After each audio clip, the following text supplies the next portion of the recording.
are my sunshine, my only sunshine.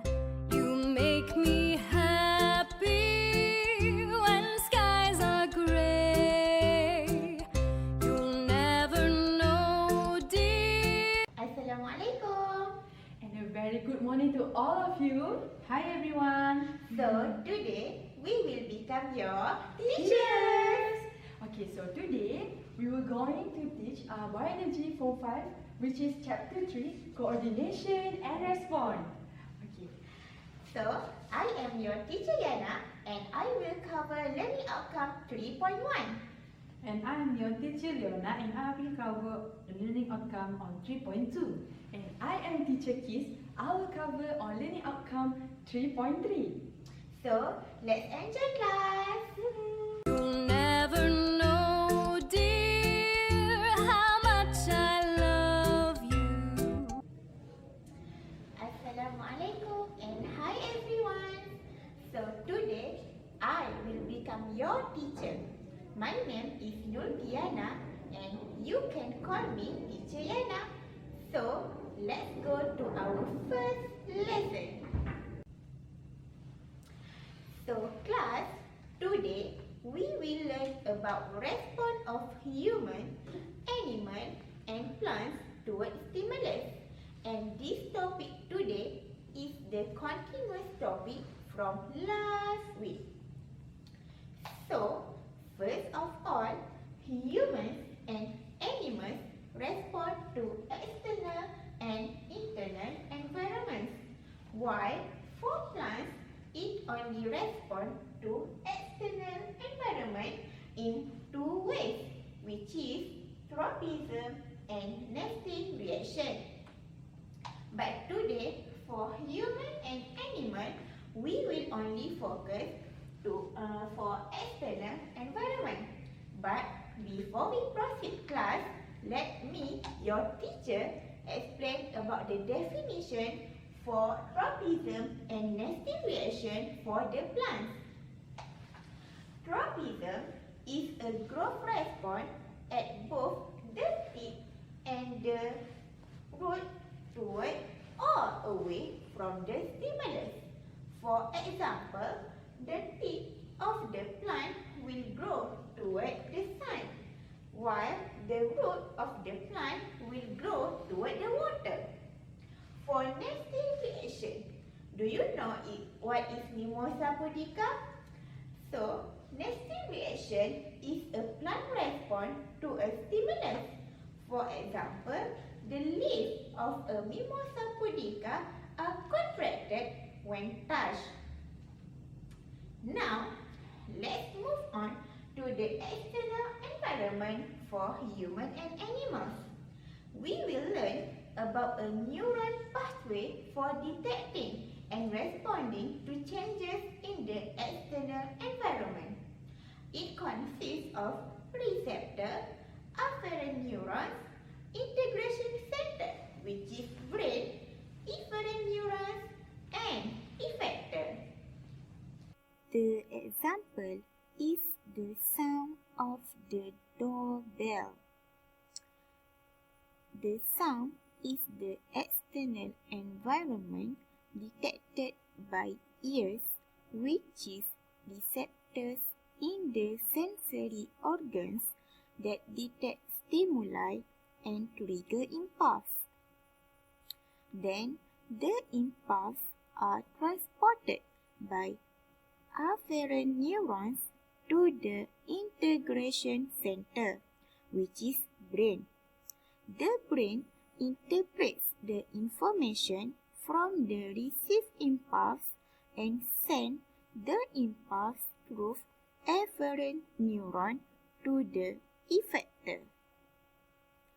The example of effector here is muscles in the hands that create a reaction of opening the door. I hope all of you understand.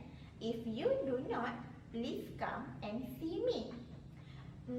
I guess that's all for our lesson today. See you next time. Bye bye and thank you.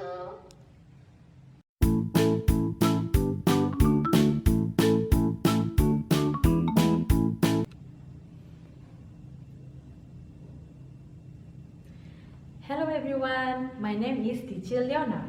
So today I'm going to teach you on the topic of coordination and response. So under this topic, we have to cover on the human nervous system. Under the human nervous system, we have two actions, which is the first one is voluntary action and the second one is involuntary action. For voluntary action, it is actually a conscious action where the person is aware of what he or she is doing. For example, for voluntary action, it's like writing and walking. But for involuntary action, it is happen automatically. For example, like we are coughing, sneezing, and knee-jerk response. So for voluntary action, the voluntary action actually controlled by the cerebrum, which is the part of our brain. And the second one, the involuntary action, is controlled by medulla oblongata and the spinal cord. So, for the involuntary action, let me focus on the knee-jerk response reflex. So, do you know about the knee-jerk response reflex? So, let me tell you detail about this. So, in this picture shown an example of the knee-jerk response reflex animation.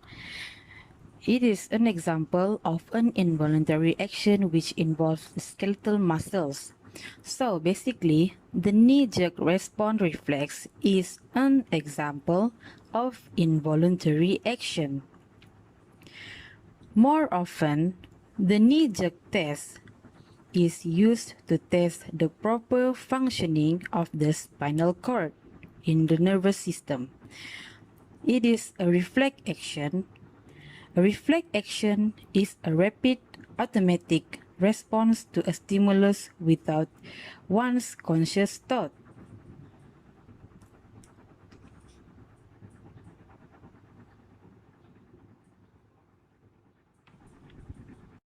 This is the main component where all the pathway involved in the response of knee-jerk reflex, from the stimulus until the response part.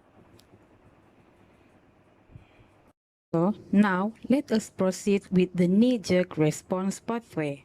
Now this is the overall pathway of the process that takes place during the knee-jerk response reflex. As the previous lesson, let me remind you that we have learned the components and pathways involved in the detecting and responding to changes in the external environment. For the first one, there will be a stimulus. After detecting a stimulus, the receptor will send out a signal called the nerve impulse to the nerve cell to which it is attached. From there, the impulse is carried to an integrating center, which is usually the brain or the spinal cord. The integrating center integrates and interprets impulse from various receptors. It sends out impulses to effector to bring uncertain responses. The pathway of impulses from a receptor to an integrating center is called the afferent pathway, while the pathway of impulse from the integrating center to an effector is called the efferent pathway.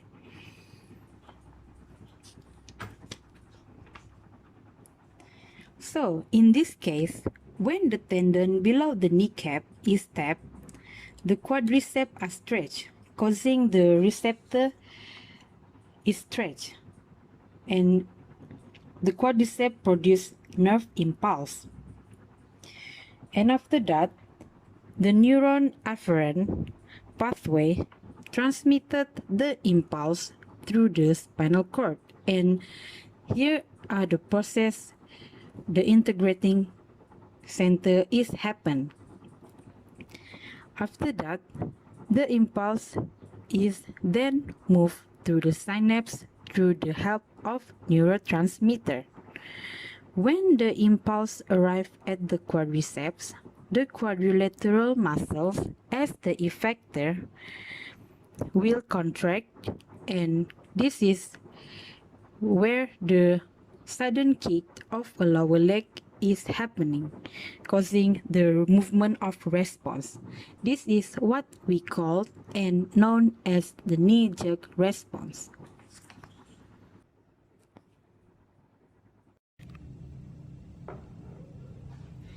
So that's all for me. Thank you for listening. I hope you have a clear understanding on this topic. Thank you. Bye bye. See you again. Assalamualaikum and hi everyone. I am Christina, so all of you can call me Teacher Kiss. Okay, so today I am going to teach you on chapter 3, which is coordination and response. Okay, so let's look at the front. Okay, today we are going to learn on the effects of hormonal imbalances. There are about 4 effects of hormonal imbalances, but today I only will cover 2 effects of the hormonal imbalances. Okay, first of all, before we start to the effects of hormonal imbalances, okay, let's look at the first picture. Okay, and then next, how about the second picture? Okay, so as you can see that, okay, I want to ask, do you know why all of this happened? You don't know, right? I will tell you. Okay, this is because due to lack or excess of secretion of hormone, and the lack or excess of hormone secretion will cause hormonal imbalances, which can lead to diseases. Okay, now let's look at the first effects of hormonal imbalances.